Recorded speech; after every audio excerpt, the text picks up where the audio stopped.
Welcome back to Kian Live, where I talk about anything and everything. Today we're going to be talking about me creating a clothing line, because it's something I've wanted to do for a good while now. I have released merch a good while ago. I think it was at the start of 2020, which was time ago. And at that point, I knew that I wanted to do something with clothing and just creating my own products, but I never really managed to take it too seriously because I was kind of busy at that point. When I released my first set of merch, it was when I was fully blowing up at the start of 2020, and I think I reached 100k and thought it'd be a cool idea to just drop something so that I could remember it. But ever since then, I haven't really taken them down, and I haven't really adjusted anything. I haven't added any new products to the shop, and it's been a big thing that I wanted to do. I want to make these designs in like clothing and jumpers and all this stuff. I feel like a lot of YouTubers merch and just content creator merch is just like their name slapped on a t-shirt or their logo slapped on a t-shirt, which was mine. My logo was on a t-shirt, but fair enough, my logo looks pretty cool, and I thought it looked pretty cool on the t-shirt, and I still wear it to this day. But I feel like a lot of just content creators merch, it's very just, yeah, let's slap our name on something and we'll release it and people will buy it, which is fair enough.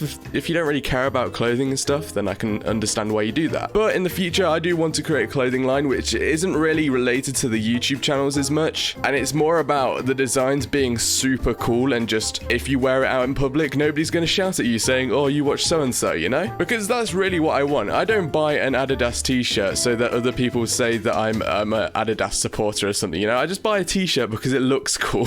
And that's kind of what I want with this clothing line that I'm planning to like release and make. I have a few designs for things already. I might show a few on like screen and stuff. These aren't like put in place or anything, but I have had a designer design some stuff a while ago, and hopefully that can be out maybe at the start of next year. I do want to take this seriously, so let's talk about like just different kind of products, because I don't want to just do clothing. I think it's really cool when like clothing brands release a really limited product where it may have the same logo or design as like their t-shirts, but they whack it on like, I don't know, a skateboard deck or something like that. So it's just a different product, but it's really cool. And that's what I kind of want to figure out on how to make, because honestly, I'm only 17. I don't know how to find people who will create products for me, you know, I'm just trying to find out everything. So in the future, there is a few products that I want to create which will go along with these clothing lines, and I think they will be very just different. I don't want to make water bottles and stuff because that's just something that everybody does. I want to make something like a custom metal ring with like a skull on it or something. I want to make a custom art skate deck which you can hang on your wall as a piece of art. You know, all these cool like products that you may just not expect from a clothing line, I want to drop. And on the line of that, I want it to be fully limited. I really like the idea that you can only buy a certain amount of something, because it makes the whole product just feel a lot more special. I've got a few pair of shoes in my house, I've got a few t-shirts and things which were super limited, and I bought them at the drop and they will never release again. I think that's a super cool thing, because now that like t-shirt and the shoes and things have slightly more value because you can't buy it from the supplier. But it also means that not many other people will have that same products, whereas if you get a Nike t-shirt or something, somebody can just go on Amazon or JD or any clothing website and just buy it again. You know, it's nothing special, it's just a normal t-shirt, but I want my stuff to be special. Obviously I'll have the stuff which doesn't like go away, because I feel like if you're doing constant limited edition stuff, you know, some people might not ever get it. And having a really nice simple design which is always in stock, it's just a cool thing to have. I think working on this clothing line stuff and just creating designs and finding out which I think is going to look the best and something that I'd wear out in public has been very fun. But honestly, my main goal with all this stuff is to make something that looks nice and you can wear it in public, but also making the products not too expensive and decently cheap, because a lot of stuff is overpriced and I don't like that. Anyway, I think that's everything I wanted to talk about. Make sure you follow me on Twitter at KianKSG, and I'll see you in the next one.